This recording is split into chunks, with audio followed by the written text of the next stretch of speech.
డైరెక్ట్గా వీడియోలోకి వచ్చేద్దాం, మ్యాటర్లోకి వచ్చేద్దాం.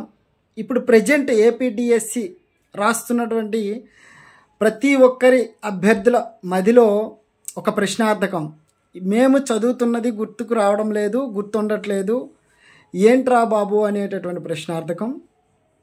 దానికి మూల కారణం టెన్షన్. భయపడుతున్నారు. ఎందుకు భయపడుతున్నారు అని అంటే, ప్రాపర్గా సిలబస్ కవర్ చేయకపోయినా భయం వేస్తుంది.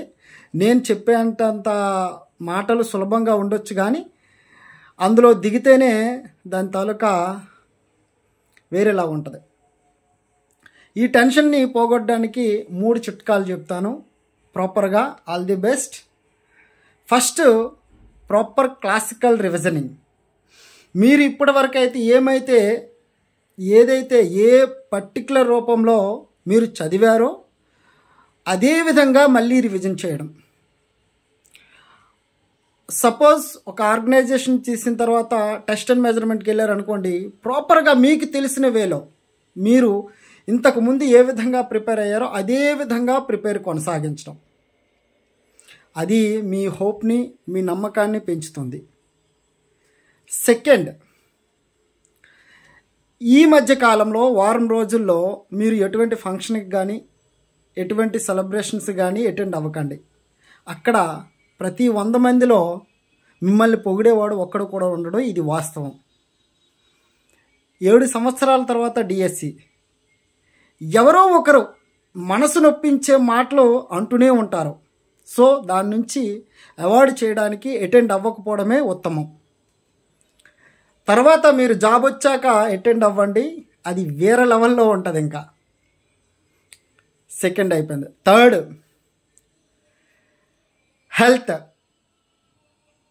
Health routine. మీరు ఏదైతే ఇంతకుముందు మీరు బ్రతకడానికి ఏవైతే తింటున్నారో అవే తినండి. అంటే ప్రాంతాన్ని బట్టి ఉంటుంది. రాయలసీమ అవ్వచ్చు, వాళ్ళకి తగ్గట్టుగా వాళ్ళు రొటీన్గా ఏవైతే తింటున్నారో ఎటువంటి జంక్ ఫుడ్స్ కాకుండా అవే తింటూ ఉండండి. ప్లస్ ఒకటి మాత్రం జాగ్రత్త, ప్రతి ఫుడ్లో ఒక బనానా, కర్డ్ కంపల్సరీగా ఉండాలి. ఎందుకు ఈ బనానా ఖచ్చితంగా ఉండాలంటే, బనానాలో పొటాషియం అనేది ఎక్కువ ఉంటుంది. అది మన మెదడుకి చాలా స్ట్రెస్ లేకుండా పీస్ఫుల్గా ఉంచడానికి ట్రై చేస్తుంది. ప్లస్ కంటి నింపుగా నిద్ర కూడా పడుతుంది. ఈ చిట్కా ఫాలో అవ్వండి ఖచ్చితంగా.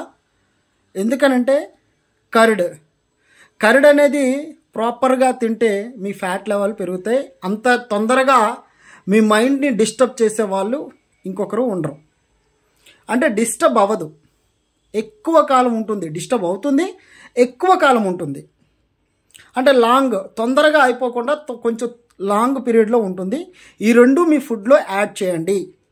ఈ 3 చిట్కాలు పాటిస్తే మీరు, నేను చెప్పేటంతా స్ట్రెస్ తగ్గకపోయినా ఒక 50% మాత్రం తగ్గుతుంది. సో ఫైనల్గా చెప్పేది ఏంటంటే, ఈ 3 చిట్కాలు పాటించండి, ప్రాపర్గా రివిజన్ని స్టార్ట్ చేయండి. ఇంకొక విషయం, ఇప్పుడు గ్రాండ్ టెస్టులు చేసేటటువంటి, మాక్ టెస్టులు చేసేటటువంటి సమయం కాదు. ఎందుకనంటే అందులో ఏమాత్రం మనకి స్ట్రగుల్ అయినా మళ్ళీ కోలుకోవడం చాలా కష్టం.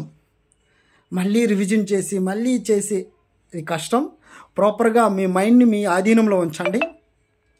ఆధీనంలో ఉంచి ఈ 3 టిప్స్ పాటించినట్లయితే ఖచ్చితంగా మీరు ఎంతో కొంత 50% ప్రాపర్ స్లీపింగ్ అనేది చాలా ఇంపార్టెంట్. స్లీపింగ్ పట్టదు, ఈ చిట్కాలు పాటిస్తే ఖచ్చితంగా గుడ్ స్లీప్ అనేది వస్తుంది. So all the best. ఫైనల్గా చెప్పేది ఏంటంటే, అందరికి కూడా మనస్ఫూర్తిగా హార్ట్ఫుల్గా చెప్తున్నా, ఆల్ ది బెస్ట్. అంతా మంచిగా జరగాలి. ఓకే, లక్ మీద ఆధారపడడం కాదు, బెస్ట్ ఆఫ్ లక్ చెప్పను. All the best. అంతా మంచిగా జరగాలి. మనం ప్రాపర్గా ప్రిపేర్ అయ్యాం కాబట్టి ప్రిపరేషన్ తగ్గట్టుగా, కష్టం తగ్గట్టుగా మాకు ఫలితం వస్తుందని మనకు నమ్మకం ఉంది. Okay, all the best guys. After exam మనమందరం డిస్కషన్ చేసుకుందాం. తర్వాత కంటెంట్లో ఎగ్జామ్ అయిపోయిన తర్వాత మినిమం 150 మార్క్స్ వరకు నేను వీడియో చేస్తా, అది మా కంటెంట్లో ఉంది అని. ఓకేనా? All the best once again. Bye.